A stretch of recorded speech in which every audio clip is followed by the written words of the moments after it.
The lighthouse at the edge of time. On the windswept coast of Blackmore, where jagged cliffs met the endless ocean, stood an ancient lighthouse. It hadn't been operational for decades, yet the light still flickered faintly at night, casting long shadows across the sea. Fishermen swore it was cursed, and locals whispered about the strange disappearances of those who ventured too close. Elise, a young marine biologist, didn't believe in such tales.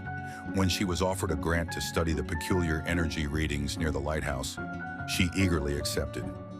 Elise arrived one foggy morning, the salty breeze tugging at her jacket as she stepped out of her car. The lighthouse towered above her, its weathered walls etched with strange markings she couldn't decipher. It stood alone on a small, rocky island, connected to the mainland by a narrow, crumbling causeway.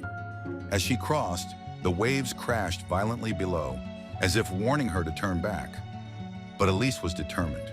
She had always been drawn to mysteries, and this one felt special. Inside, the lighthouse was eerily quiet. Dust coated the floors and the air smelled of brine and decay. The spiral staircase leading to the top groaned under her weight. Her equipment, sensors, recording devices, and cameras, was heavy, but Elise barely noticed. She was too focused on the strange hum she could hear, faint but constant, coming from above. When she reached the lantern room, she paused. The old glass panes were intact, though fogged with age, and the massive lens in the center still rotated slowly, powered by an unseen mechanism. The hum was louder here, vibrating through the floor and into her bones. Elise set up her equipment, but the readings made no sense. The electromagnetic levels spiked erratically, as though the air itself were alive. As dusk fell, Elise watched the light from the lens sweep across the horizon. She felt a strange pull, as if the beam wasn't just illuminating the sea, but searching for something or someone. Her thoughts were interrupted by a knock at the base of the lighthouse. It was impossible. She was alone. Gripping her flashlight, she descended the stairs cautiously. At the bottom, the door stood ajar, swinging slightly in the wind.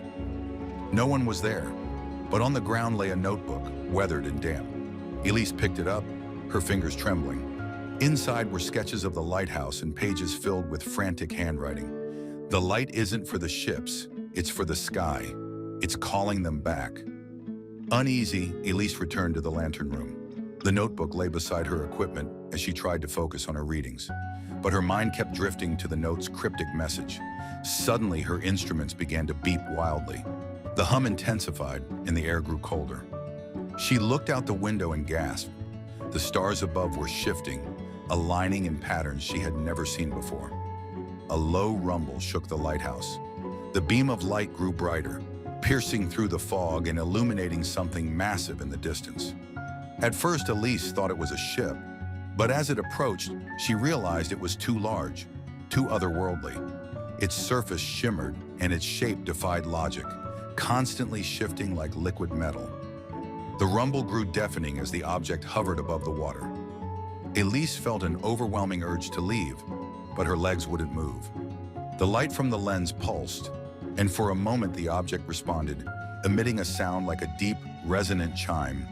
It was communicating with the lighthouse. Suddenly, the notebook's pages began to glow faintly. Elise grabbed it, flipping through the entries. One passage stood out.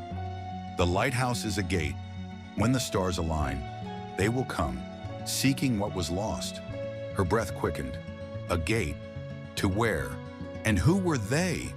The object descended closer, its surface reflecting the lighthouse's beam. The air crackled with energy, and Elise felt as though time itself had slowed. Shadows in the room began to move independently, stretching and twisting into shapes that resembled faces. Whispers filled the air, words she couldn't understand but felt deep in her mind. The light flickered, and Elise realized the lens was rotating faster. Her equipment sparked and died, unable to handle the surge of energy. Desperately, she looked for a way to shut it down. But as she approached the mechanism, she noticed something. Etched into the lens were the same symbols she had seen on the lighthouse's walls. They glowed faintly, pulsing in rhythm with the hum. The whispers grew louder, forming a chorus that seemed to chant her name. Elise clutched the notebook, trying to make sense of the sketches. One drawing showed a figure standing in the lantern room, surrounded by light with the words, "The keeper must decide." Decide what? She looked out the window. The object hovered ominously, its presence both beautiful and terrifying. A sudden voice echoed through the room, deep and resonant. "Will you open the way?" Elise spun around, but no one was there. The voice continued, seeming to come from everywhere at once. "The gate has waited for centuries. Only you can complete the cycle." Elise felt a strange calm wash over her, despite the chaos around her. She placed her hand on the lens, the symbols glowing brighter at her touch. The whispers quieted, replaced by a single clear thought in her mind. Open it or seal it forever. She hesitated, her mind racing. Was this a chance to discover something extraordinary or unleash something dangerous?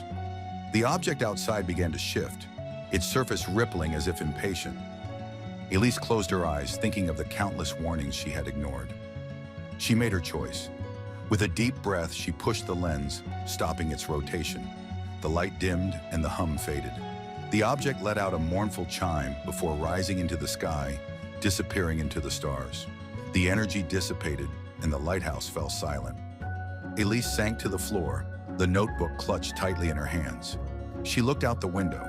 The stars had returned to their normal positions, and the sea was calm once more. The symbols on the lens were dark, lifeless. Whatever power the lighthouse held was dormant again, at least for now. Days later, Elise left Blackmore, her report incomplete. She couldn't explain what had happened, nor could she bring herself to tell anyone. But as she drove away, she noticed the lighthouse's beam flicker faintly in her rearview mirror, as if reminding her the gate could always be reopened.